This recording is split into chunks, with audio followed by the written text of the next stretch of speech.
Hi, welcome to my review of Sons of the Desert from 1933, directed by William A. Seiter and produced by Hal Roach. So yes, we are back once again, ready to discuss Laurel and Hardy on the channel, finally here to discuss Sons of the Desert. Now this is a film that I've been looking forward to discussing on the channel, since I started it up many years ago. So yes, there will be a spoiler warning for this discussion. If you haven't seen this film, I simply recommend seeing it first and then come back to this video and we can go from there. We can talk about this film and all things Laurel and Hardy in the comments. And so with all that said, let's discuss my thoughts on this film. So yes, where do I begin? This is a film that truly means so much to me. It's so special. I grew up watching, of course, Laurel and Hardy. I always say this on the channel. From the age of 5, was when I first saw my, first Laurel and Hardy films, and this is one of the early ones that I saw as well. Snaps at Sea and this are probably my first feature films that I saw from Laurel and Hardy, and wow, completely fell in love with it. And it really has. It's a film that I've watched so many different times. It's kind of become part of my, just part of my life really. So much. I kind of always, different parts of this, different quotes, moments, pop into my head, and I just laugh and can't help myself. And just one of those films that really defines my life and how I've grew up watching films, certainly comedies as well. And this one truly is as well the one that sums up for me personally Laurel and Hardy the best. I think it takes the best of their shorts, and it does obviously run for more than 60 minutes. It being a feature film as well, it's very different. But I think it kind of feels just like a short at times, while being this epic in scope at times. And kind of massive feature film as well. And I just think the combination here of what was going on in the different scenarios, kind of personal, focused moments like some of the best shorts, I think, and the combination with just this kind of grand scope and where they go to different locations, of course, the convention itself, the way it's edited, the way it's put together, and just the flow of the film and the narrative. I think this is the Laurel and Hardy film for me, and the way it's directed, I think it's the best. And I will say now, this for me, a statement here. For me, this is the funniest film ever made.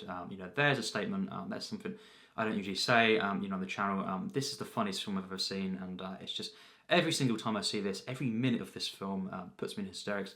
In fact, when I had my break, halfway through or so, and after the film had ended, both times I had a sore jaw, and my head was slightly aching as well, just because of how much I laughed, how powerfully I laughed, and it's just every single minute, it doesn't stop, especially the first 30 minutes, where it's quite different to when we go in the middle of the film and all this. It's just non-stop gags, slapstick, things that are happening to the characters, mishaps, and playing with words. Of course, the reactions from Lottie as well, especially Lottie Hardy, the wife of Hardy, in this film, played by Busch. The reactions from her and all this combined, it's just constantly, so funny. And I'm in awe of this film and how funny this is, and also how investing it is. I think of all the Laurel and Hardy films, for me this is the most investing, the one I get wrapped up in the most. For example, wanting to know all the lore and the history of the Sons of the Desert,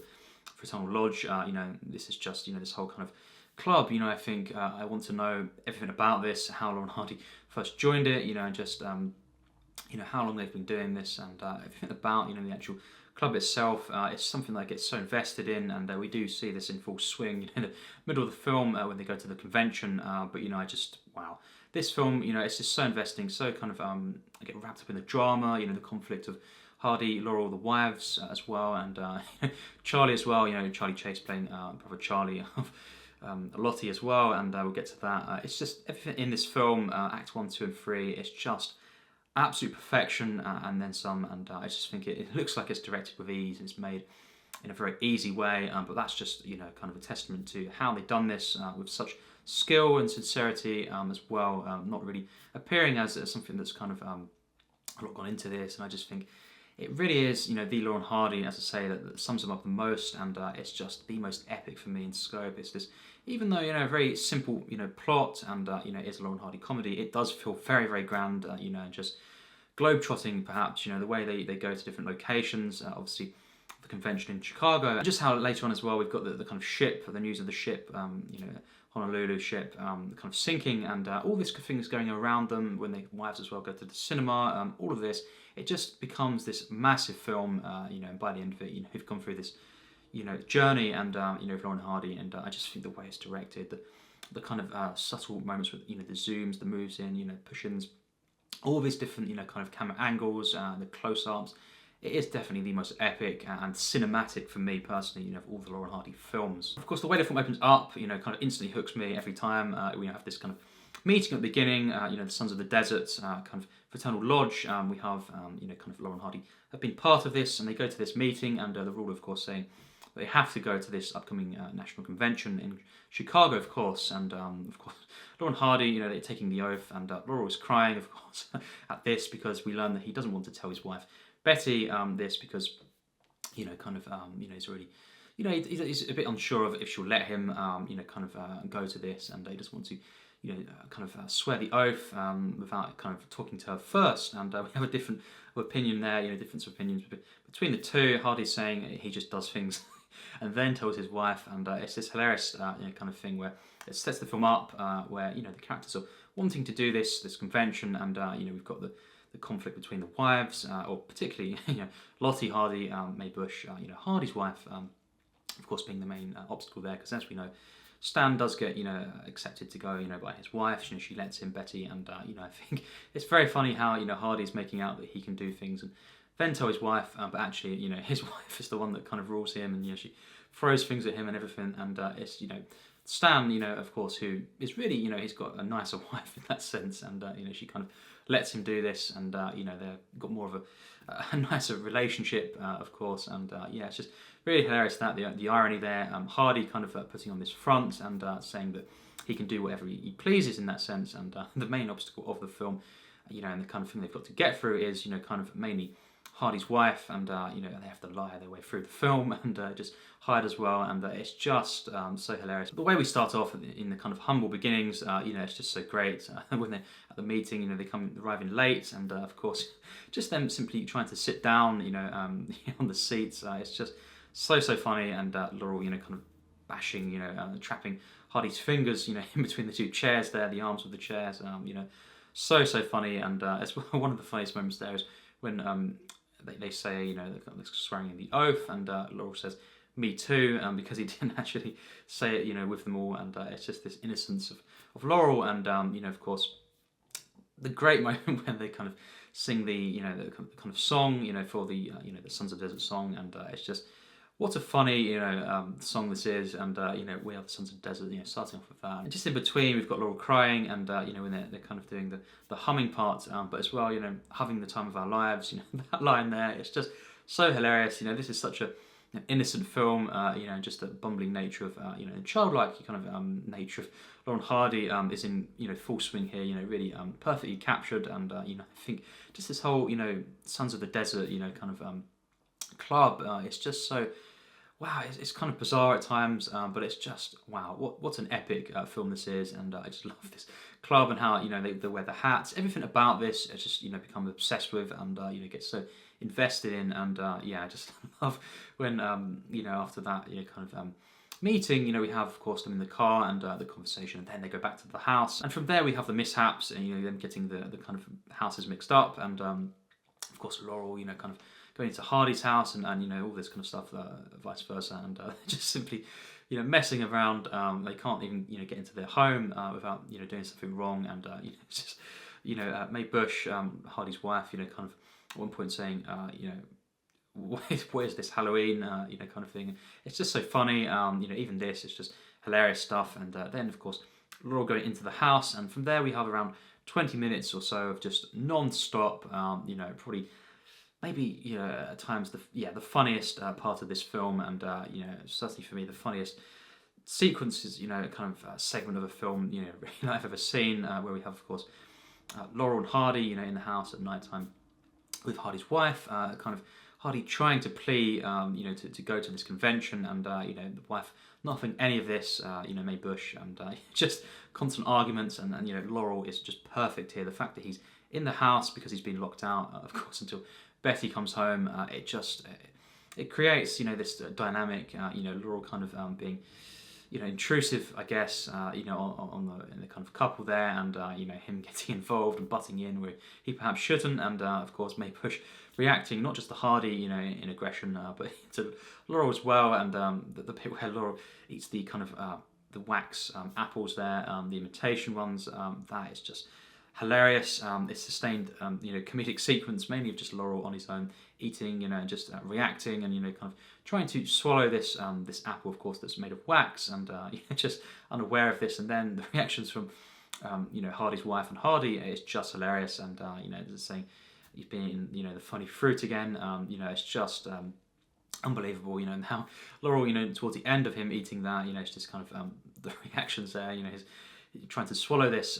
Wow, it's just genius sequences here, and I think just when they're arguing as well, Hardy and his wife, Mae Busch, I think just when there's the kind of why, and then Laurel says why, just afterwards, just the way he says this and the way he interrupts, just kind of wanting to know as always, Laurel means well, he's very innocent and completely unaware what he's doing, and it's one of the funniest moments in the film, and then he kind of falls off his chair when Hardy's wife reacts to him and shouts at him, and just all of this stuff, and as well, just the next kind of day we have Hardy, because he didn't get to go to the convention, at least the wife was not going to let him. He has to make up this fact that he's unwell and kind of poorly.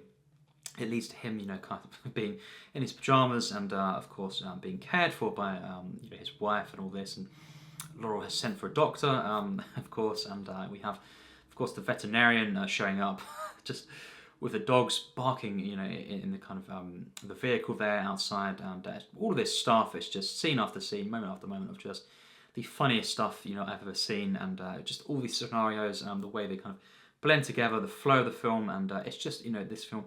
It's like it can't get any worse for these two characters, and just as well when Hardy is getting his feet is in the kind of the bucket there, and of course the boiling water is poured in, and he puts his feet in, he gets burned there, and as well he drops the kind of the thing there, and Laurel was kind of telling Hardy to kind of go forward a bit more on the seat, and then he just falls in to this bucket, of course, and burns himself. It's just so funny, and even funnier is when kind of his wife gets wet as well, and it's just because she sits on Laurel's head, and he goes in the bucket, his face is being burned, but she's kind of worrying about herself, obviously, and then just the two hugging there, and then Hardy is kind of slapping Laurel's hand, to kind of get Laurel to stop touching, of course, the dress of Hardy's wife there, because he's trying to wring it out, of course, again, meaning well, but not knowing what he's doing wrong, as always. Classic Laurel, and then, Hardy's slapping. And when Laurel's, hand is removed, he slaps, his wife there, and it's one of the funniest moments. What would you have thought? He's just trying his luck and, getting carried away. It's just so funny there, the bizarre nature of that.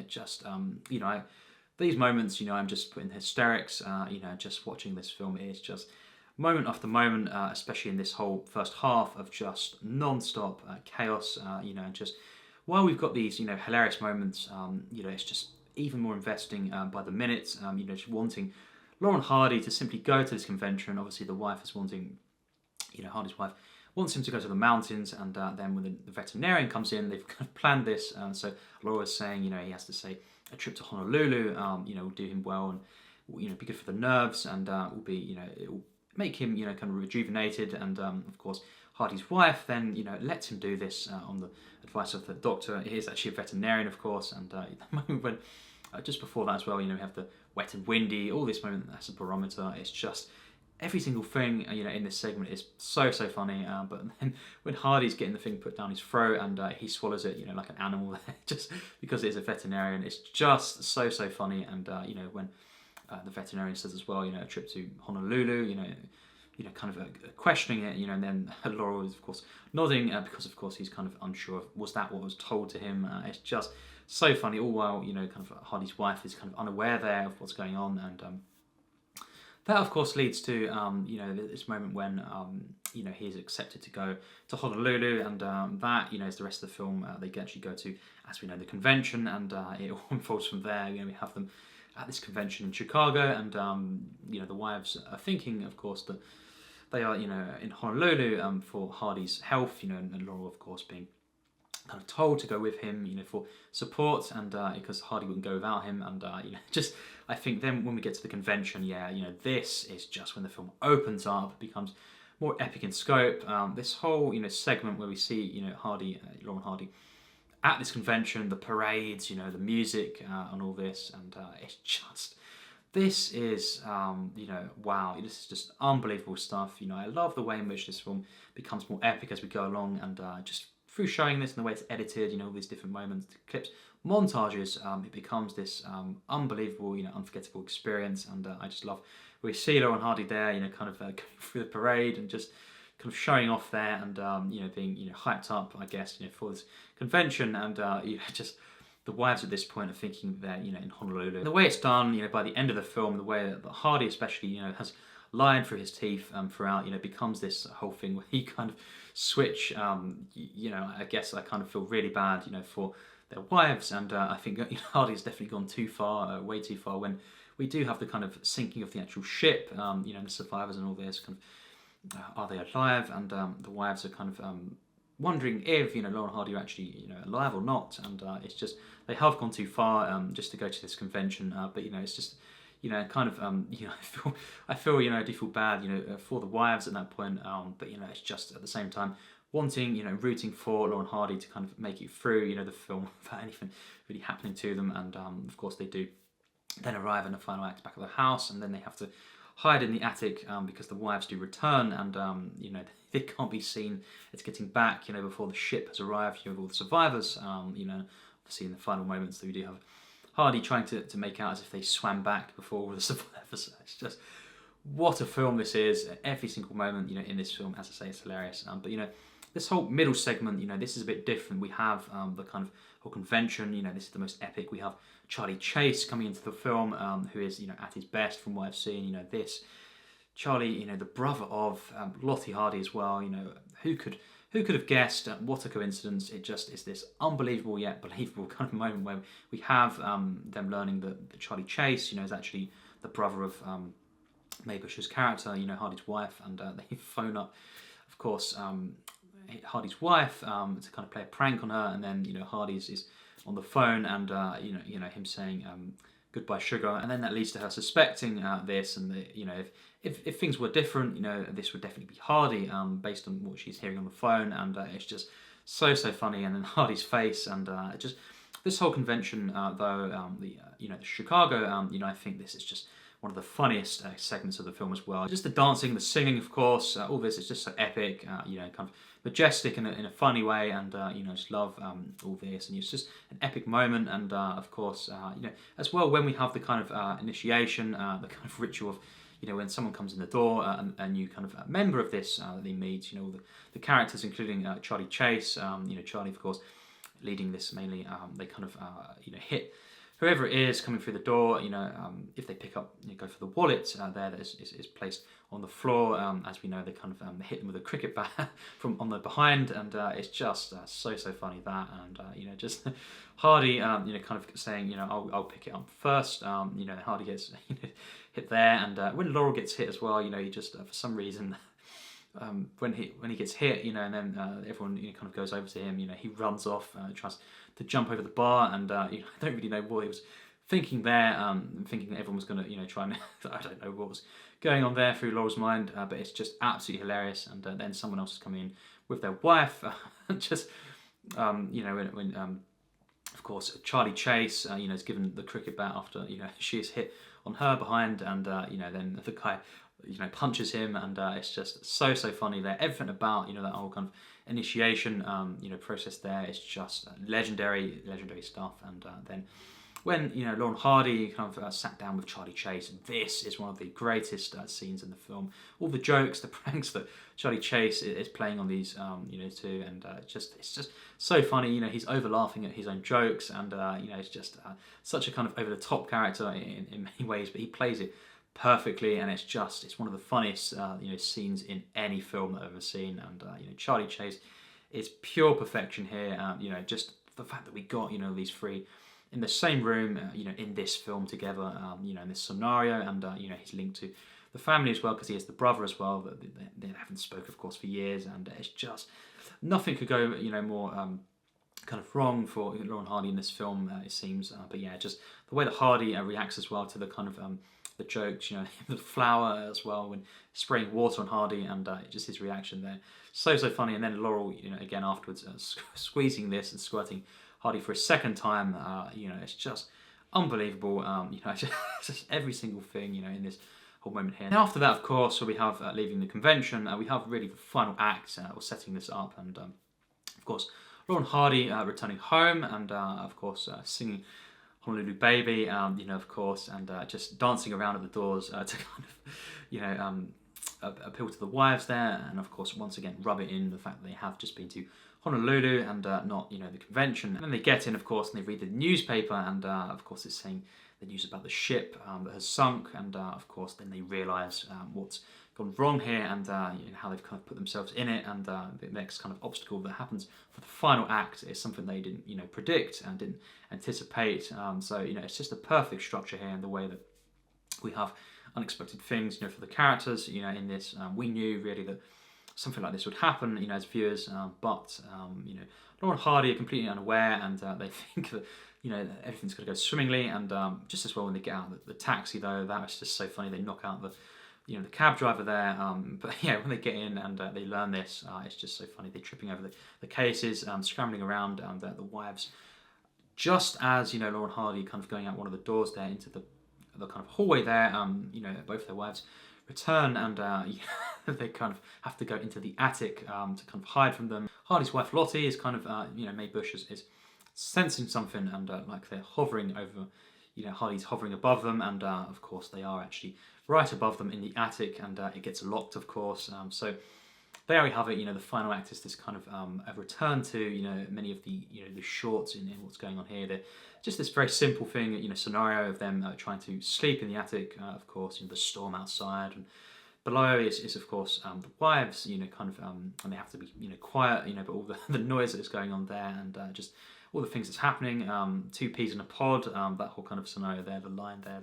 It's just so charming. This is one of the most charming segments of the film.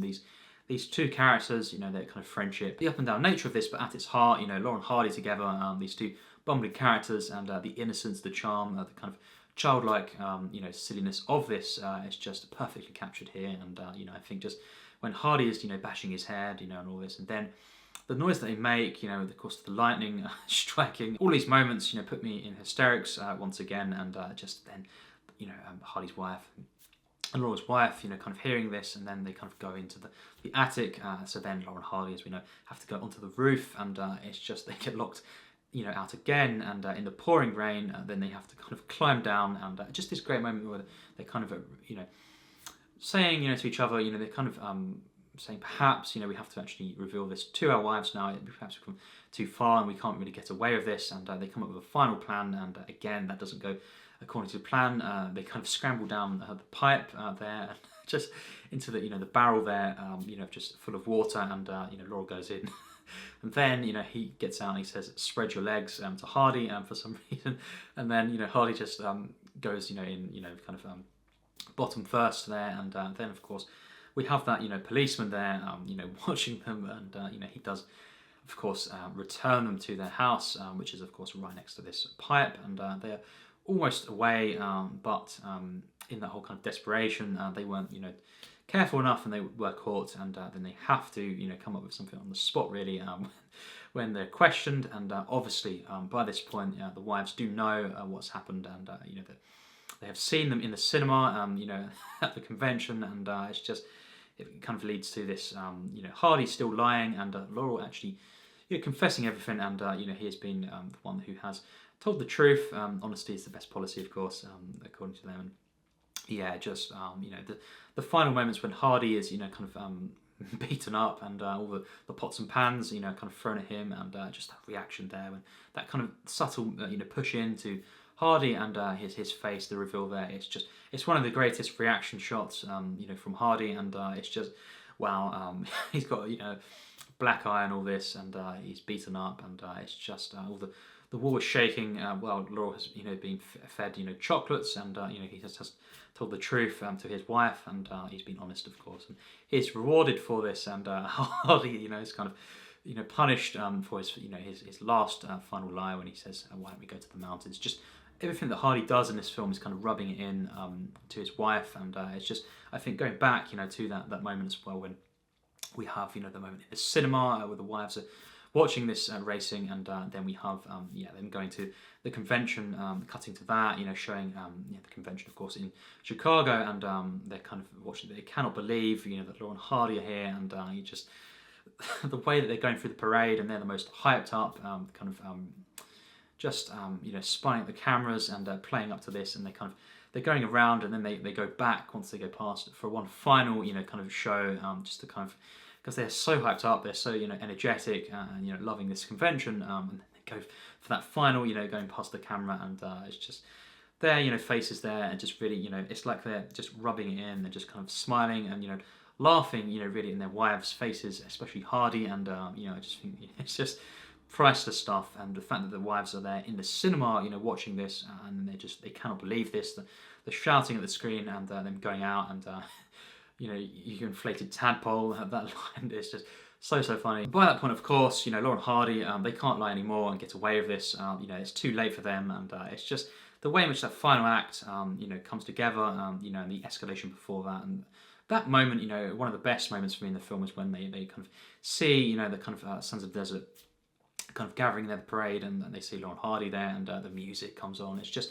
so epic, and I think it is one of the defining moments of the film, and it gives me goosebumps, it gives me shivers, seeing this, and I think throughout, the use of music, the visuals, the way this is edited, it's just one of the, for me, I think a lot of people perhaps don't really give Laurel and Hardy enough credit. I think especially the features, they don't really, or they're not taken in a general sense as seriously as many of the great classic films. And I think for me, Laurel and Hardy, when they're at their best, films like Way Out West and Sons of the Desert, especially, I think they really are some of the greatest films ever made. And I think the way this film in particular is directed, I think the direction here is so spot on. It's just the balance of comedy, drama, the investment to this, the kind of tension, the way in which this is kind of globetrotting in a sense, even though we don't really, kind of go to different locations in that sense, and it's more interior,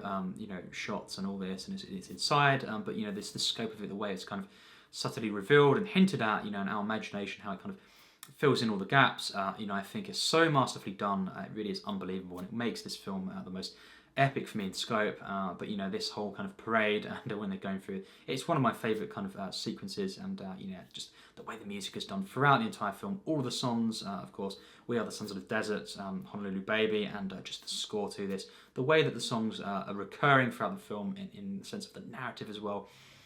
Laurel, in the final moments when Hardy's been beat up and then he's shown that he can smoke and all this, and he's been let off by his wife, he starts to serenade Honolulu Baby, and he gets it all wrong, of course, in true Laurel fashion, and he says, "Won't you close those eyes?" That is the final line of the film. Of course, the saucepan is thrown at the back of his head. He does the flip, and it goes into the final, the end. The kind of end titles there, and with the score once again kicking in there, and it's just one of the greatest Laurel and Hardy endings, and my personal favourite ending, and one of my favourite endings, in cinema history, actually. Just the way it kind of culminates. The script of this film is just perfection. I think all of the gags, the mix-ups, the mishaps, the kind of playing with dialogue, the scenarios, it's the most investing for me.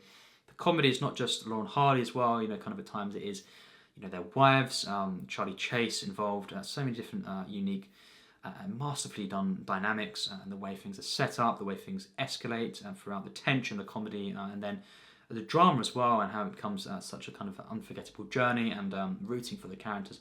I've never been more invested in Laurel and Hardy's characters, that they're playing, than in this film. And as I say, this is the most epic in scope for me personally, even more than Way Out West and all these films that kind of appear to be grander. I think this is the one that really has me wrapped up in this epic journey the most. Very short film, of course, just over 60 minutes, but we've gone through this massive journey, and it's just this relatable film, and one, of course, where Laurel and Hardy, particularly Hardy, goes too far at times, and things, of course, descend into chaos, and it's just the way this is captured is never too much, it's never two at the top. It's always so grounded, so believable and relatable, and so investing. It's just really one of my absolute favourite films of all time. And I think, as I say, the way the music is used, the editing to this film, the direction, the visuals, and the acting in this film, I think this is, for me, Laurel and Hardy at their best.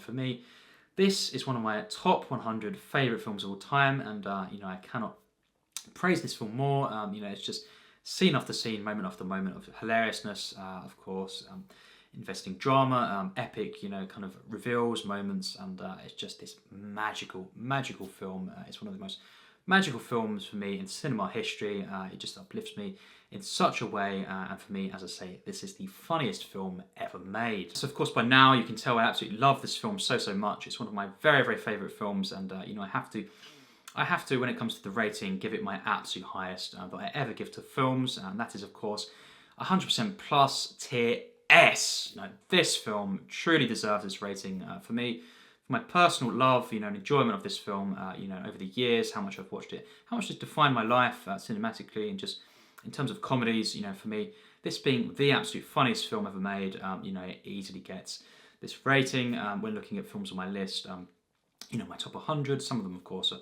tier 1s, but this one just gets into that tier S rating because it is, one of my absolute favourite films, and it's just one of the most magical films ever made. It just puts me in a state of, ease, comfort, uplifts me. It makes me laugh more than any film I've ever seen, and it's just so investing. I get caught up in the narrative so much, so invested in the lore of this, all the different side characters. This is the best use of the side characters. Charley Chase is unforgettable in this film, of course. Busch as well, particularly as Harley's wife. Just everyone involved in this film, even the veterinarian, is just so memorable. And just from the start all the way to the ending, where of course we have Laurel saying, "Won't you close those eyes?" and then getting hit with a pan there, and just the end titles there with the music. It's just, every time I think, watching this, I think just that was, one of the most classic films ever made, and one of the most magical films ever made in cinema. And